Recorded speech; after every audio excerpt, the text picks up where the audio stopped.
ప్రభునామానికి మహిమ కలుగును గాక. కూడి వచ్చిన మీ అందరికీ కర్మల ఆత్మీయ సహవాస సంఘ విశ్వాసులకు మన ప్రభువును ప్రియరక్షకుడునైన యేసుక్రీస్తు వారి శ్రేష్టమైన నామంలో శుభములు మరియు వందనాలండి.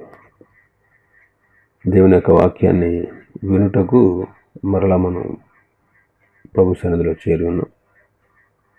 దేవుని యొక్క వాక్యాన్ని విందాం. ఆదికాండం మనం ధ్యానం చేసుకుంటున్నాం.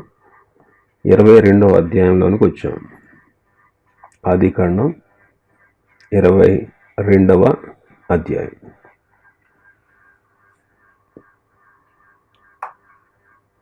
ఈ అధ్యాయం యొక్క ప్రాముఖ్యమైన అంశం ఏంటంటే బలి అర్పించబడిన ఇస్సాకు. అబ్రహాము ఇస్సాకును దేవునికి బలిగా అర్పించుట ఈ అధ్యాయం యొక్క ప్రాముఖ్యమైన అంశం. ఈ అధ్యాయంలో దేవుడు అబ్రహాముని పిలిచాడు. నీవొక్కడై ఉన్నటువంటి నీ కుమారుణ్ణి, నీవు ప్రేమిస్తున్నటువంటి ఇస్సాకును తీసుకొని మోరియా దేశానికి వెళ్ళి అక్కడ నేను నీతో చెప్పబోవు ఒక పర్వతం మీద దహనబలిగా నాకు అర్పించు అని చెప్పాడు. దేవుడు కోరిన ప్రకారం అబ్రహాము ఇస్సాకును బలి అర్పించడానికి సాహసించాడు. అయితే దేవుడు అబ్రహామును పిలిచి ఆప్ చేసి ఇస్సాకుకు బదులుగా అక్కడ ప్రక్కనే పొదలో కొమ్ములు తగులుకొని ఉన్నటువంటి పొట్టేలను చూపించినప్పుడు ఇస్సాకుకు బదులుగా పొట్టేలను అర్పించాడు. అబ్రహాము యొక్క భక్తిని, అబ్రహాము యొక్క ప్రేమను, దేవుని పట్ల అతనికి ఉన్నటువంటి ప్రేమను, ప్రభు అడిగిన దాన్ని ఇవ్వడానికి వెనుతీయనటువంటి అతని త్యాగం, అతని సమర్పణను ప్రభువు మెచ్చుకుని ప్రభు అతన్ని ఆశీర్వదించినట్టు మనం చూస్తాం. ఈ అధ్యాయంలో ఇంకొక విషయం ఏంటంటే రెబెకాను గురించినటువంటి వార్త అబ్రహాముకి తెలియపరచబడడం చూస్తున్నాం. ఈ అధ్యాయంలో కొన్ని పోలికలు ఉన్నాయి, ఆత్మీయ పోలికలు ఉన్నాయి. ఆత్మీయ పోలికలు అవేంటో మనం చూద్దాం. మొదటిగా అబ్రహాము తండ్రి అయిన దేవునికి సాదృశ్యంగా ఉన్నాడు. అబ్రహాము తండ్రి అయిన దేవునికి సాదృశ్యంగా ఉన్నాడు. ఇస్సాకు కుమారుడైనటువంటి యేసుక్రీస్తుకు సాదృశ్యంగా ఉన్నాడు. అబ్రహాము తండ్రి అయిన దేవునికి ఎందుకు సాదృశ్యంగా ఉన్నాడు అంటే తనకు ఒక్కడైనటువంటి తన కుమారుణ్ణి అబ్రహాము ఎలాగైతే తన అత్యంత ప్రాణప్రదంగా ప్రేమిస్తున్నటువంటి తన కుమారుణ్ణి బలి ఇవ్వడానికి ఎలా అయితే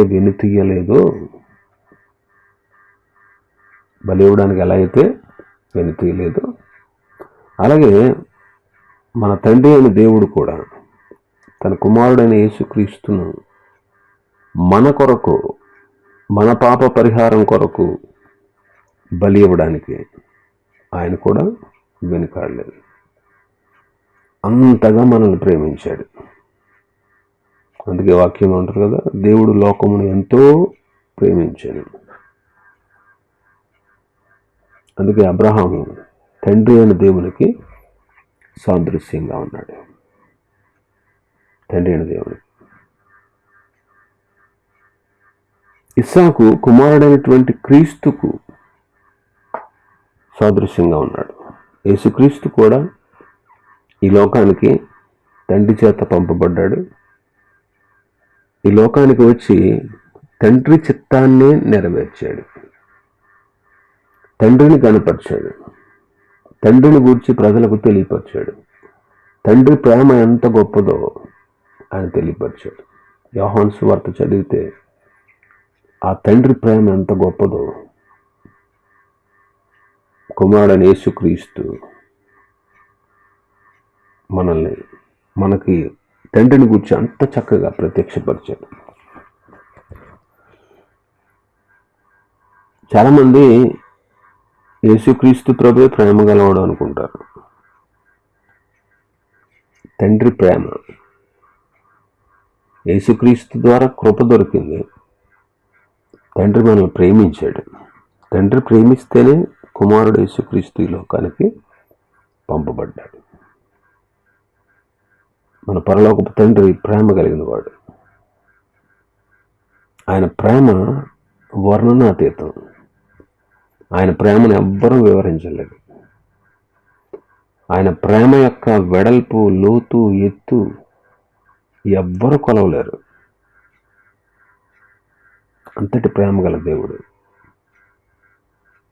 ఆయన ప్రేమ గలవాడు కనుకనేనండి మనం స్థిరంగా ఉంటున్నాం. ఆయన ప్రేమ గలవాడు కనుకనే మనం వెంటనే నాశనం అవ్వట్లేదు. ఆయన ప్రేమ గలవాడు కనుకనే మనల్ని ఓర్చుకుంటున్నాడు, సహిస్తున్నాడు. లోబడకపోయినా దినమెల్లా ఆయన మన వైపు చేతులు చాపుతున్నాడు. కాబట్టి ఆ ప్రభు ప్రేమ ఎంత గొప్పది. కుమారుడు త్యాగం కనపడుతుంది. ఇస్సాకు కూడా చిన్నోడేం కాదు. దహన బలి కొరకు కట్టెలు మోపు నెత్తి మీద పెట్టుకుని కొండ ఎక్కుతున్నాడంటే బలమైన యవ్వనస్తుడు. యేసుక్రీస్తు ప్రభు కూడా యవ్వన వయసులో 33 సంవత్సరాలు యవ్వన వయసులో నీ కొరకు నా కొరకు సిలువలో ప్రాణత్యాగం చేశాడు. సజీవ యాగంగా తను తాను దేవునికి బలిగా అర్పణగా అప్పగించుకున్నాడు యేసుక్రీస్తు. ఇస్సాకు కూడా బంధించబడినప్పుడు కేకలు వేసినట్టు కానీ, తండ్రిని దూషించినట్టు కానీ, అక్కడి నుంచి పారిపోయినట్టు కానీ అవేమీ లేవు. నాయనా గొర్రెపిల్ల లేదు, నిన్నే బలిస్తున్నాను అని చెప్పుకుంటాడు అబ్రాహాము. మారు మాట మాట్లాడలేదు. ఇప్పుడు ఇస్సాకు కుమారుడైన క్రీస్తుకు సాదృశ్యం. కట్టెలు మన పాపానికి సాదృశ్యం.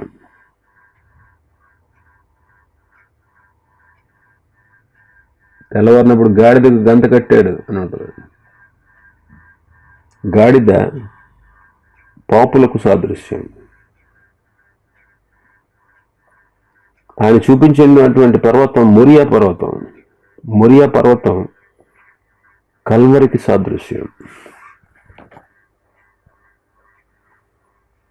నిప్పులు కత్తి తీసుకెళ్లారు.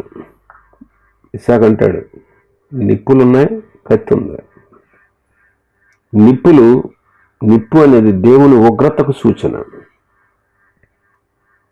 కత్తి దేవుని తీర్పుకు సూచన. పొట్టేలు ప్రభువైన యేసుక్రీస్తుకు సూచన. నక్షత్రాలు, ఆకాశ నక్షత్రాలంత విస్తారంగా అన్నాడు. నక్షత్రాలు విశ్వాసులకు సూచన.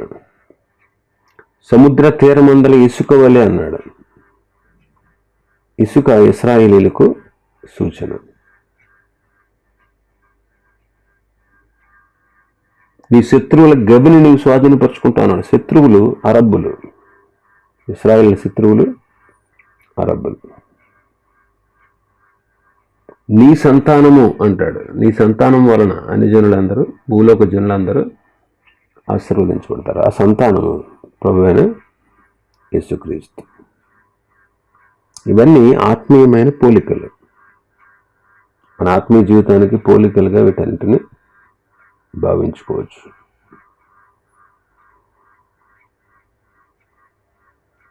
ఈ అధ్యాయంలో 1 నుంచి 8 వరకు దేవుని పిలుపు మనకు కనబడుతుంది. ప్రభువు అబ్రహాంను పిలిచాడు. 1వ వచనం చదువుదాం. ఆ సంగతులు జరిగిన తర్వాత దేవుడు అబ్రహాంను పరిశోధించాను.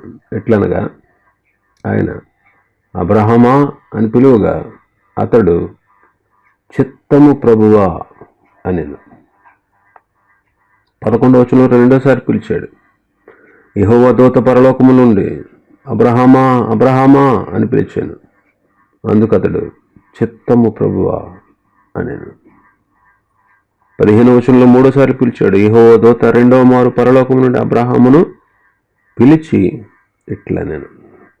ఇక్కడ అబ్రహాముని ఈ అధ్యాయంలో 3 సార్లు పిలిచాడు దేవుడు. 1వ వచనంలో, 11వ వచనంలో, 15వ వచనంలో. 1వ వచనంలోనేమో పరిశోధించుటకు పిలిచాడు. 11వ వచనంలోనేమో ఇస్సాకును కాపాడుటకు పిలిచాడు. 15వ వచనంలో ఆశీర్వాదం ఇచ్చుటకు పిలిచాడు. ఇలాగ ఈ అధ్యాయంలో ప్రభు 3 సార్లు పిలిచాడు. 3 సార్లు పిలిచాడు. 3 సార్లు కూడా అబ్రహాము దేవుని చిత్తానికి సంపూర్ణ విధేయత చూపాడు. దేవుని చిత్తానికి సంపూర్ణ విధేయత చూపాడు. చిత్తము ప్రభువా అంటున్నాడు. చిత్తం ప్రభువా.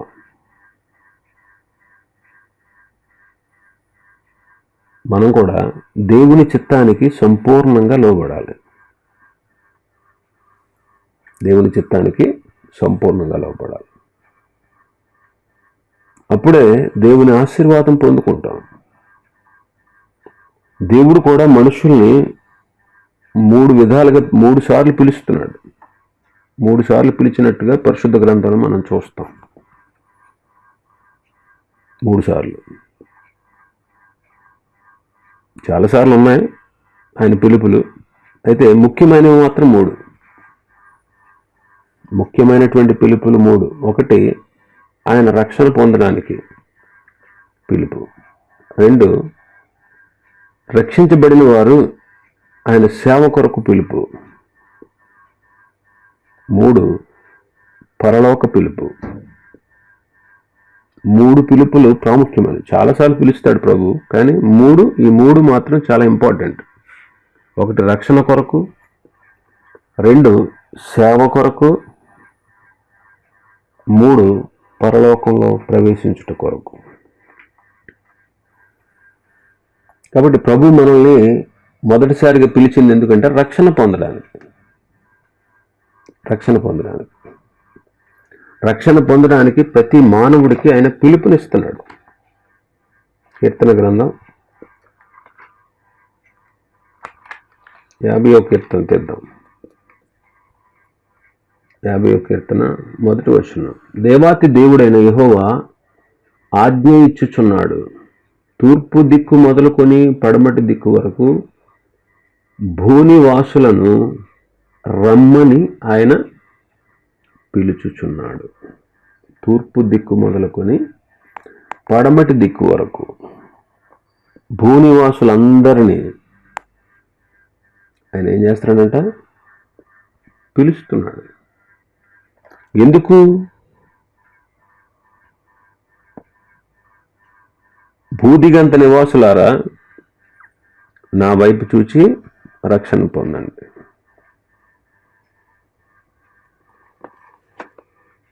ప్రభు పిలుస్తున్నాడు రక్షణ పొందడానికి పిలుస్తున్నాడు. కాబట్టి ఆయన పిలుపును మనం అంగీకరించి రక్షణ పొందాలి. దప్పిగొని వారులారా, నీళ్ళ యొద్దకు రండి. రోకలేమీ లేకపోయినా సరే, ఏమీ ఇవ్వకుండానే ద్రాక్షరసాన్ని, పాలని కొనుక్కోండి అంటాడు.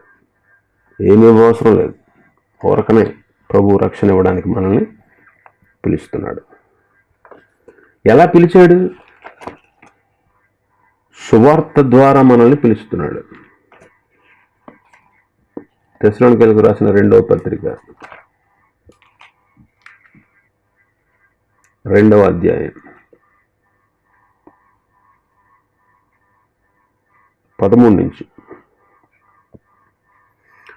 ప్రభు వలన ప్రేమింపబడిన సహోదరులారా, ఆత్మ మిమ్మల్ని పరిశుద్ధపరచుట వలన మీరు సత్యాన్ని నమ్ముట వలన రక్షణ పొందుటకు దేవుడు ఆది నుండి మిమ్మల్ని ఏర్పరచుకున్నాను గనుక మేము మిమ్మల్ని బట్టి ఎల్లప్పుడూ దేవునికి కృతజ్ఞతాస్తుతులు చెల్లింపబద్ధులమై ఉన్నాము.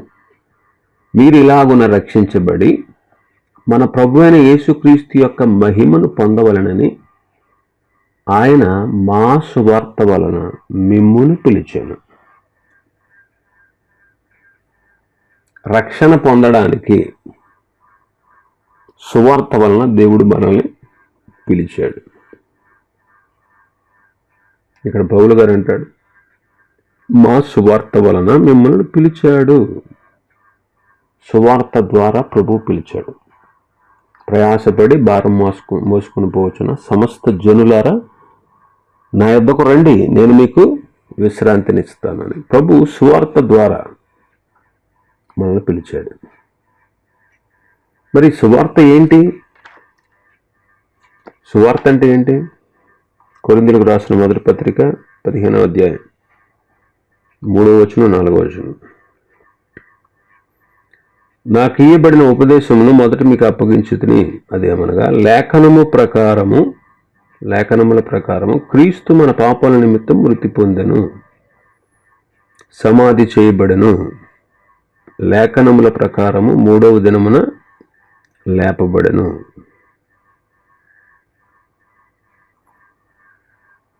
సువార్త అంటే ఏంటి? యేసుక్రీస్తు ప్రభు మన పాపముల నిమిత్తం మృతి పొందారు. మన పాపల నిమిత్తం మృతి పొంది సమాధి చేయబడ్డారు. 3వ దినమున తిరిగి లేచారు. ఇదే సువార్త అంటే. ఇదే సువార్త. మరి ఎక్కడికి పిలుస్తున్నాడు ఆయన? తన రాజ్యమునకు మహిమకు మనల్ని పిలుస్తున్నాడు అంటాడు పౌలు గారు. తెస్సలోనికీయులకు రాసిన మొదటి పత్రిక 2వ అధ్యాయం 11-12. తన రాజ్యమునకు మహిమకును మిమ్మును పిలుచుచున్న దేవునికి తగినట్టుగా మీరు నడుచుకుని వలన మీలో ప్రతి వాడిని హెచ్చరించుచు, ధైర్యపరచు, సాక్ష్యమించుచు తండ్రి బిడ్డల ఎడల నడుచుకునేట్టుగా మీలో ప్రతి వాడిని ఎడల మేము నడుచుకున్నామని మీకు తెలియదు అంట. తన రాజ్యమునకు మహిమకు మిమ్మల్ని పిలిచాడు అంటున్నాడు. కాబట్టి ఆయన పిలుస్తున్నాడు, మనుషులందరినీ పిలుస్తున్నాడు. కారణం ఏంటో తెలుసా? రక్షణ పొందడానికి. సువార్త ద్వారా మనల్ని పిలిచాడు. ఆ సువార్త ప్రభు అయిన యేసుక్రీస్తును గూర్చినదే. యేసుక్రీస్తును గూర్చిన సువార్త ఏంటి అంటే ఆయన మన పాపం నిమిత్తం మరణించారు, సమాధి చేయబడ్డారు, 3వ దినాన తిరిగి లేచారు. ఆయన తన రాజ్యమునకు మహిమకు మనల్ని పిలుస్తున్నాడు. కాబట్టి ఆయన పిలుపును అంగీకరించి రక్షణ పొందారా లేదా అది మనం గమనించుకోవాలి. రక్షణ పొందినటువంటి అనుభవం లేకుండా ఉంటే ప్రభు ఎప్పటికీ మిమ్మల్ని పిలుస్తున్నాడు. నేడే యేసుక్రీస్తునందు విశ్వాసం ఉంచి రక్షించబడండి. అదే మన జీవితాలకు నిజమైనటువంటి ఆశీర్వాదం. రక్షణ పొందడమేనండి నిజమైన ఆశీర్వాదం. ఆశీర్వాదం అంటే చాలామంది యొక్క ఉద్దేశం ఏంటంటే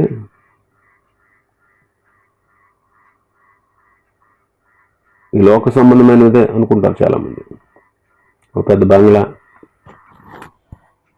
బంగ్లా ముందు ఎదిగిన మొక్కలు, బలిసిన కుక్కలు ఇవి అనుకుంటారు చాలామంది. ఆశీర్వాదాలు ఇవి కాదండి. ఆత్మ సంబంధమైన ఆశీర్వాదాలు మన సొంతం చేసుకోవాలి.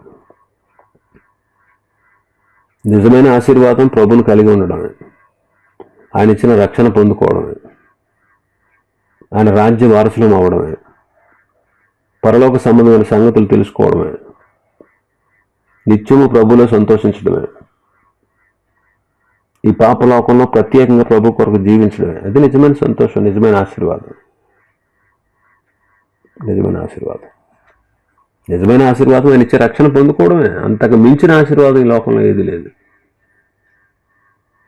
ఈ లోకంలో ఏది అంతకు మించిన ఆశీర్వాదం, పరలోకాన్ని సాధించగలిగినంత, పరలోకాన్ని పొందుకోగలిగిన భాగ్యం కంటే పొందగలిగిన ఆశీర్వాదం ఈ లోకంలో మరొకటి ఏది లేదు. ఈ లోకం అశాశ్వతం అండి. ఏదైనా వదిలిపెట్టేసి వెళ్ళిపోవాలి. ఏది నీది కాదు, ఏది నీ సొంతం కాదు, ఏది నీ సొంతం కాదు. నువ్వు 7 అంతస్తుల బిల్డింగ్ కట్టుకో, అందులో నిన్ను సావనెత్తారా? చచ్చేటప్పుడు ఈడిచిపడేస్తారు బయట. నువ్వు కట్టుకున్నదే, నువ్వు కష్టపడిందే, నువ్వు సంపాదించిందే, నీ కష్టార్జితమే, అయినా నిన్ను అందులో చావనివ్వరు.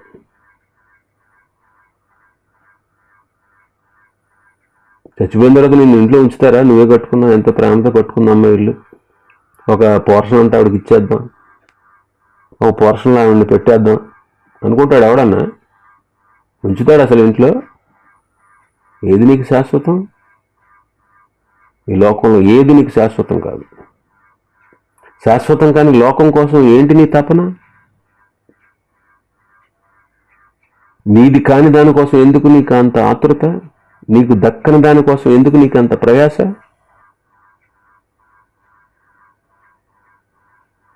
వెంపర్లాడుతూ ఉంటావు. ఈ లోక సంబంధమైన వాటి కోసం ప్రయాసపడిపోతూ ఉంటావు, కష్టపడిపోతూ ఉంటావు.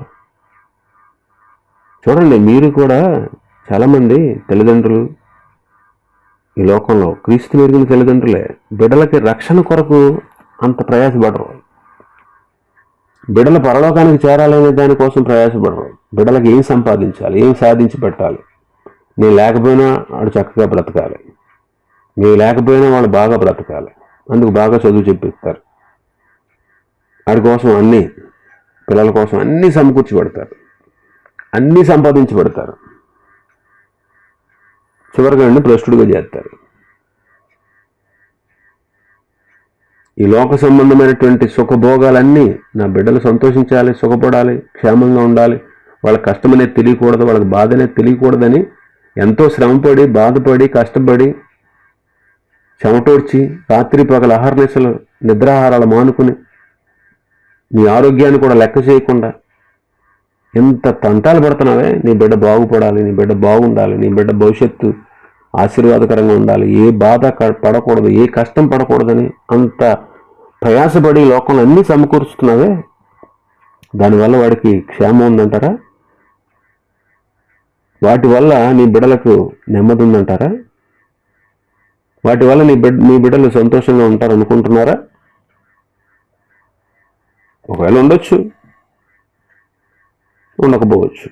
కానీ వాడు పరలోకానికి చేరేటువంటి మార్గాన్ని వాడికి చూపించడానికి నువ్వు ప్రయాసపడితే,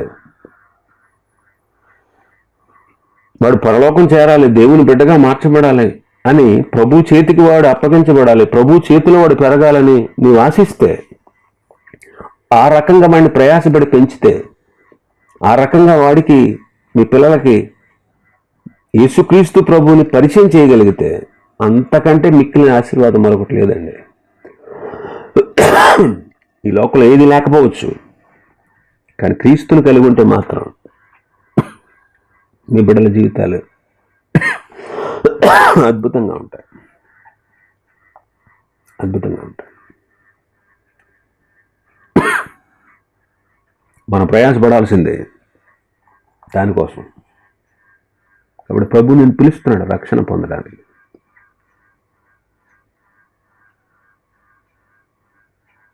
కుటుంబ సమేతంగా రక్షణ పొందడం, కుటుంబ సమేతంగా ప్రభుని సేవించడం, ప్రేమించడం, కుటుంబ సమేతంగా ప్రభు రాజ్యంలో ప్రవేశించడం, అదంత అద్భుతమైన కార్యము.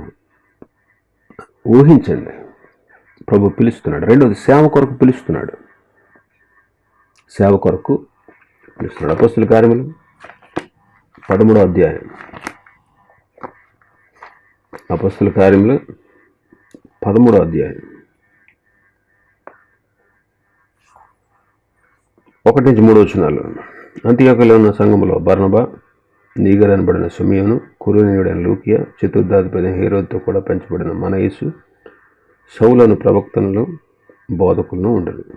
వారు ప్రభువును సేవించుచు ఉపవాసం చేయుచుండగా పరిశుద్ధాత్మ, నేను బర్నబాను సౌలును పిలిచిన పని కొరకు వారిని నాకు ప్రత్యేక పరుషులని వారితో చెప్పాను. అంతటి వారు ఉపవాసం ఉండి ప్రార్థన చేసి వారి మీద చేతులుంచి వారిని పంపిరి. వాళ్ళు ప్రభువుని సేవిస్తూ ఉపవాసం చేస్తూ ఉన్నారంట. అంతియకులో ఉన్న సంఘంలో బర్నబా, షిమియోను, లూకియా, మనయేసు, సౌలు ఇలాంటి ప్రవక్తలందరూ బోధకులందరూ ఉన్నారంట అక్కడ అంతియొకయ సంఘంలో. వాళ్ళు ప్రభువుని సేవిస్తూ ఉపవాసం చేస్తూ ఉన్నారు. పరిశుద్ధాత్ముడు చెప్పింది ఏంటంటే, నేను బర్నబాని సౌలుని నా పని కొరకు పిలుస్తున్నాను, కాబట్టి వాళ్ళని ప్రత్యేకపరచండి, వారిని నా సేవ కొరకు పంపించండి అని ప్రభువు చెప్పారు. అప్పుడు వాళ్ళ ఉపవాసం ఉండి ప్రార్థన చేసి వారి మీద చేతులుంచి వారిని దేవుని పని కొరకు పంపించారు. ప్రభువు తన పని కొరకు, తన సేవ కొరకు బర్నబాని సౌలుని పిలిచాడు. పాత నిబంధనలోనేంటి, కొత్త నిబంధనలోనేంటి అనేక మంది భక్తుల్ని ప్రభు తన సేవ కొరకు పిలిచి వాడుకున్నాడు. ఈ రోజుల్లో పిలవకుండా వచ్చేటువంటి సేవకులు కూడా ఉన్నారు. పిలవకుండా వచ్చే సేవకులు ఉన్నారు. మన తమ్ముడు గారు చెప్పినట్టున్నారు ఒక ఉదాహరణ. ప్రభు అడిగారంట, నీకు ఎంతమంది పిల్లల్ని ఇచ్చాను? ఆమె ఏమని చేసింది? అందరూ బాగానే సెటిల్ అయ్యారు ప్రభు, ఇది ఆఖరుడే ఇందులోనే సెటిల్ అవ్వలేదు, పనికి మాలినోడిలాగా ఉన్నాడు, అండ్ నీ సేవ కోసం, ఆయన పని కోసం వాడుకోవాలంట. ప్రభు పిలవకుండా వచ్చి సేవ చేసేవాళ్ళు ఉన్నారు చాలామంది. నీ వెళ్ళే సేవకుడు ప్రభు పిలిస్తే వచ్చాడా లేకపోతే పని పాట లేక వచ్చాడా అది తెలుసుకో. పిలుపు ఉంటే ప్రత్యక్షత ఉంటుంది, ప్రత్యక్షత ఉంటే ప్రభు వాడుకుంటాడు, ప్రభు వాడుకుంటే ఆత్మలు రక్షించబడతాయి.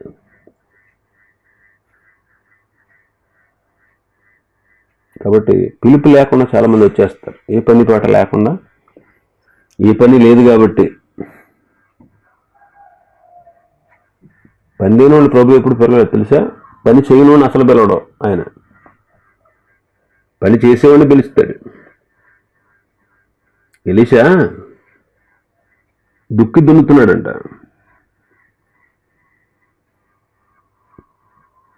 పొలం దున్నుతున్నాడు. ఆఖరి అరక అతందే. అరక అంటే నాగలి. పూర్వకాలంలో నాగలే కదా. ఆఖరిని ఎందుకున్నాడు తెలుసు ఆయన? ముందు వెళ్ళేవాడు సరిగ్గా దున్నకపోతే వెనకాల కలుపుకు రావాలి, వెనకాల వెళ్ళేవాడు. దుక్కి ఎక్కడన్నా పిల్లలు ఉంటే ఆడు మిగిలింది కలుపుకు రావాలి.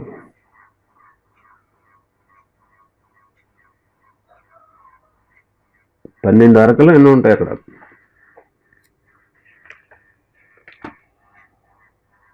వ్యవసాయదారుడు అండి, పనివాడు. యెహోషువ పరిచారకుడు. యెహోషువ పరిచారకుడు. చూడండి పరిశుద్ధ గ్రంథంలో ప్రభు పని పాట లేకుండా తిరిగేటువంటి వాళ్ళని పిలవలా ప్రభు. అలాంటి వాళ్ళు ఎందుకు పనికొస్తారు? పని పాట లేకుండా తిరిగేవాళ్ళు. ఈ రోజుల్లో ఏ ఉద్యోగం లేదని సేవ మొదలెట్టారు చాలామంది. ఏ పని చేసి బతకలేక సేవ అయితే బాగుంది, డబ్బులు వస్తున్నాయి, కానీ ప్రార్థన చేస్తే చాలు డబ్బులు వచ్చేస్తే ఎక్కడికి వెళ్తే అక్కడ భోజనం. ఒకడు అలాగే అన్నాడు, ఒక యవనస్తుడు. ఏంటంటే పాస్టర్ గారు చెప్తారు, మీరు ఎక్కడికి వెళ్తే అక్కడ భోజనం, అక్కడ విందు చక్కగా ఉంటుంది, మీకేం బాధలు ఉంటాయండి, సేవ ఈజీగా చేసేయచ్చు, నేను కూడా వచ్చేస్తాను సేవ కన్నాడు. రారా అన్నాడంట ఆయన పాస్టర్ గారు. తీసుకెళ్ళాడు. రాబాబు మాది ఎంత బాగుంటుందో, మా సేవ ఎంత సుఖమో, రా అన్నాడంట. వచ్చాడు సేవకి. పోతవరం వెళ్ళారు వీళ్ళు సేవకి, సువార్త పరిచయం. ఆ ఊరంతా సువార్త చేస్తున్నారు. అక్కడ ఒక చౌదరి ఒక ఆవిడ ఉంది.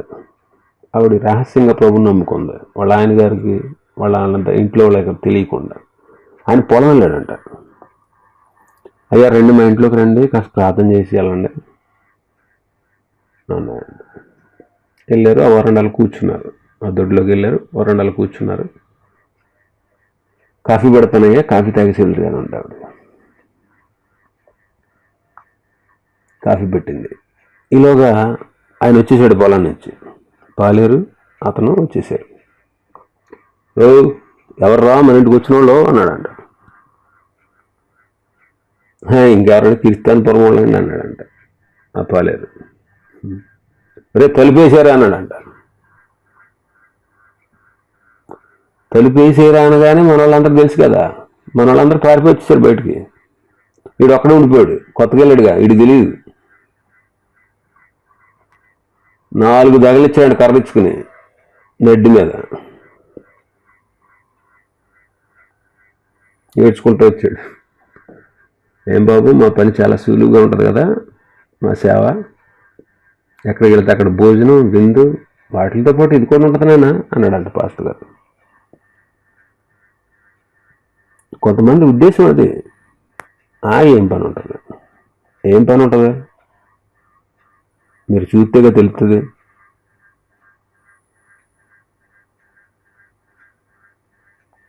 గమనించండి, ఏ పని పాట లేక కాదు సేవకు. ప్రభు పిలిస్తే రా.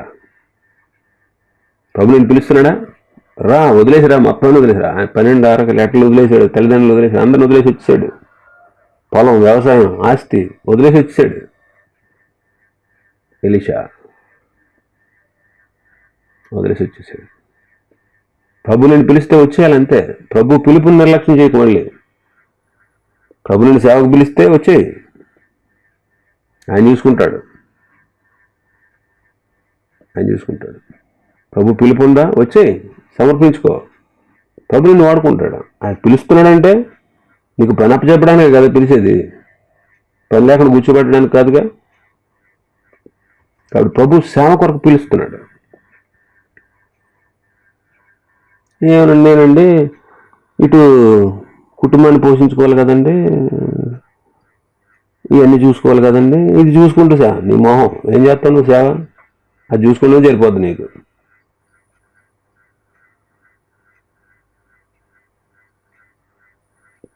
అలా చేసేటట్టయితే నువ్వు సేవకుడు కాదు, పరిపూర్ణ సేవకుడు కాదు, నువ్వు పరిచారకుడు. నువ్వు పరిచయం చేయడానికి ప్రభు నియమించడానికి పరిచయం చేయి. లేదు నాకు ఆత్మల భారం ఉంది, నేను అనేక ఆత్మలు రక్షించాలి, మరా వెళ్ళు కొత్త ప్లేసులోకి, సువార్త చేయి, ఆహర్నిశలు కష్టపడు, శ్రమలు కష్టాలు బాధలన్నీ సహించు. వేరే సంఘానికి వెళ్ళే వాళ్ళకి ఏకేసి కట్టుకోకు. నూతన ఆత్మలు రక్షించి ప్రభు కొరకు సంపాదించు. విశ్వాసంతో పనిచేయి, విశ్వాసంతో పనిచేయి. దేవుడు కొన్ని ఆత్మలు అప్పగిస్తాడు. ఆయన నిజంగా పిలిస్తే ఎవ్వరి ప్రమేయం లేకుండా నీ అంతటి నువ్వే దేవుని పని చేస్తావు, ప్రయోజకరమైనటువంటి పని చేస్తావు. సేవ కొరకు పిలుస్తున్నాడు నిన్ను ప్రభు, వదిలేసి వచ్చాయి అన్నీ వదిలేసి వచ్చాయి. సేవ కొరకు పిలుపు. బలా నమ్మకమైన మంచి దాసుడా అనిపించుకోవాలి నువ్వు ప్రభు ఎదుట, తెలుసా? నువ్వు సేవ కొరకు దేవుడు నేను పిలిస్తే నీకు తలాంతులు ఇస్తాడు.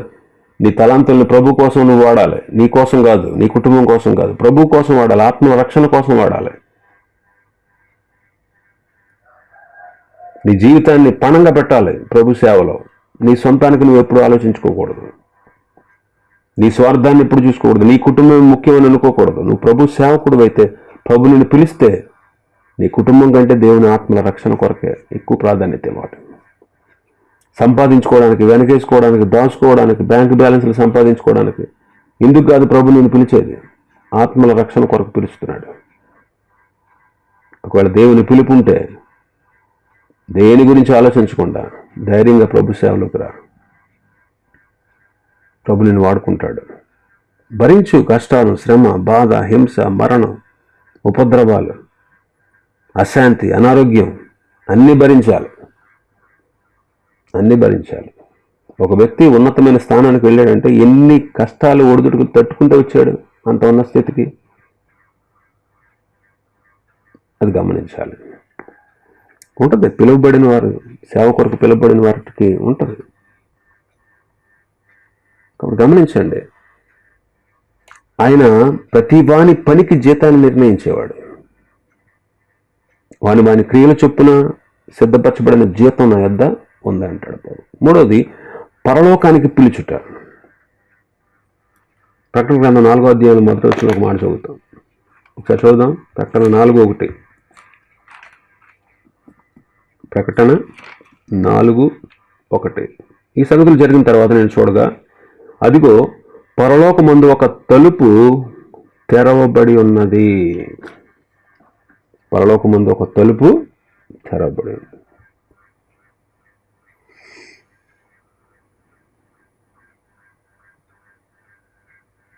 మొదట బూరధ్వని వంటి శబ్దాన్ని అన్నాడు యోహాను గారు. అయితే ఇప్పుడు నువ్వు ఇక్కడికి ఎక్కిరా, ఇక మీద నీకు జరగాల్సిన వాటిని నీకు కనుపరుస్తానని చెప్పాడు. తలుపు తెరవడం ఎందుకు? లోపలికి ప్రవేశించడానికే కదా. ఇదే పరలోకమునకు ఆహ్వానాన్ని తెలియపరుస్తుంది. రక్షించబడి ప్రభుని సేవిస్తూ ఉన్న వారిని ప్రభు ఆయన పరలోకానికి ఆహ్వానిస్తూ ఉన్నాడు. అనేక మంది భక్తులు ప్రభు ఆహ్వానాన్ని పొందుకుని పరదేశకు వెళ్ళారు. ప్రభు వచ్చినప్పుడు వాళ్ళందరూ పరలోకానికి ఆహ్వానించబడతారు. అందుకే వాళ్ళు కనిపెట్టుకుంటున్నారు, మనం కనిపెట్టుకున్నాం ఆ ప్రభు యొక్క పరలోక పిలుపు ఎప్పుడు అని. కాబట్టి ప్రభు పిలుస్తున్నాడు.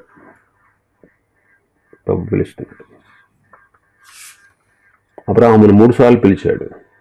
మనుషులు కూడా 3 ముఖ్యమైనటువంటి విషయాల కొరకు పిలిచాడు. 1 రక్షణ కొరకు, 2 ఆయన సేవ కొరకు, 3 పరలోకానికి పిలుస్తున్నాడు. పిలిచిన ప్రతిసారి అబ్రహాం ఏమన్నాడు? చిత్తము ప్రభువా అన్నాడు. వింటున్నానయ్యా చెప్పు అంటున్నాడు. మనం కూడా ఆయన చిత్తానికి విధేయులం అవ్వాలి, ఆయన చిత్తానికి లోబడాలి. ఆయనకు తక్షణ విధేయత చూపడం అనేది మన బాధ్యత. కాబట్టి రక్షణ కొరకు, సేవ కొరకు, రక్షణ కొరకు పిలుస్తూ ఉంటే నువ్వు రక్షణ పొందు. నీవు నీ కుటుంబం రక్షించబడు. ఇంకా నీ కుటుంబీకులు రక్షణ పొందకపోతే వాళ్ళ రక్షణ కొరకు నువ్వు కృషి చేయి. వాళ్ళ రక్షణ కొరకు నువ్వు చక్కటి సాక్ష్యాన్ని కలిగి ఉండు. నీ సాక్ష్యం సరిగా ఉంటే నీ బిడ్డలు నీ మాట వింటారు, నీ కుటుంబీకులు నీ మాట వింటారు. నువ్వు రక్షణ పొంది నీకే సరైన సాక్ష్యం లేకపోతే నువ్వు అశాంతి పాలైపోతావు. నీ జీవితానికి సరైన సాక్ష్యం లేకపోతే నీ బిడ్డలకేం చెప్తావు? నీ బంధువులకేం చెప్తావు ప్రభుని గురించి? ప్రభుకు అవమానం కదా మన కార్యాలు, మన క్రియలు సరిగా లేకపోతే. ఇంకెవరు రక్షణ పొందుతారు? అంటే ఇతరుల రక్షణ పొందడానికి ఆటంకంగా ఉన్నాయేమో. ఒకవేళ సరిచేసుకునే జీవితాన్ని నువ్వు రక్షించబోండు. నీ కుటుంబాన్ని కూడా నువ్వు రక్షణలోకి నడిపించు. లుదియా కుటుంబం అంతా రక్షించబడింది. చెరసాల నాయకుల కుటుంబం అంతా రక్షించబడింది. స్టెఫన్ కుటుంబం రక్షణ పొందింది. కుటుంబ సమేతంగా ప్రభువులో ప్రభు ఇచ్చిన రక్షణ ఎదగడం ఆశీర్వాదం. నీ కుటుంబ రక్షణ కోసం మొదటి ప్రయాసపడు. రెండవది, సేవ కొరకు పిలుస్తున్నాడు. చాలామంది సేవ కొరకు పిలవకపోయినా వచ్చిన వాళ్ళు ఉన్నారు. ఇప్పుడే కాదు, పాత నిబంధనలు కూడా ఉన్నారు. అలాంటి వాళ్ళు ప్రభు చేత శిక్షించబడతారు. ప్రభు చేత నువ్వు పిలువబడితే కనుక ప్రభు కొరకు నువ్వు నమ్మకంగా జీవించు. ప్రభు సేవ నమ్మకంగా చేయి. అప్పుడు ప్రభు వచ్చినప్పుడు నేను బడా నమ్మకమైన మంచి దాసుడా అని మెచ్చుకుని నీకు బహుమానం ఇస్తాడు, నీకు జీతాన్ని సిద్ధపరుస్తాడు. ప్రభు సేవ కొరకు ఎన్ని ప్రయాసలు, అగచాట్లు పడాల్సి వచ్చినా, నిందలు పాలవలసి వచ్చినా, కష్టాలు పాలవలసి వచ్చినా, సౌఖ్యాన్ని అంతా వదిలేసుకోవాల్సి వచ్చినా, నీ జీవితం దుర్భరంగా మారిపోయినా ప్రభు నేను పిలిస్తే కనుక ప్రభు సేవ నమ్మకంగా చేయి. మూడవది, పరలోక పిలుపు. ప్రభు పిలిచినప్పుడు ఆయన రాజ్యంలో ఆయనతో పాటు ఉండడం ఇది గొప్ప ధన్యత, మహద్భాగ్యం. పరదేశంలో ఉన్నటువంటి వాళ్ళందరూ ప్రభు పిలుపు కొరకు ఎదురు చూస్తూ ఉన్నారు. ఆయన ఆహ్వానం కొరకు ఎదురు చూస్తూ ఉన్నారు. ఈ లోకంలో ఉన్నటువంటి మనం కూడా ఆయన ఆహ్వానం కొరకు ఎదురు చూస్తున్నాం. ఆయన ఇవ్వబోయే నిత్యత్వాన్ని సంపాదించుకోవడానికి మనం ఎదురు చూస్తూ ఉన్నాం. అట్టి భాగ్యానికి మనందరినీ ప్రభువు పాత్రులుగా చేయనుగాక. ఆమేన్.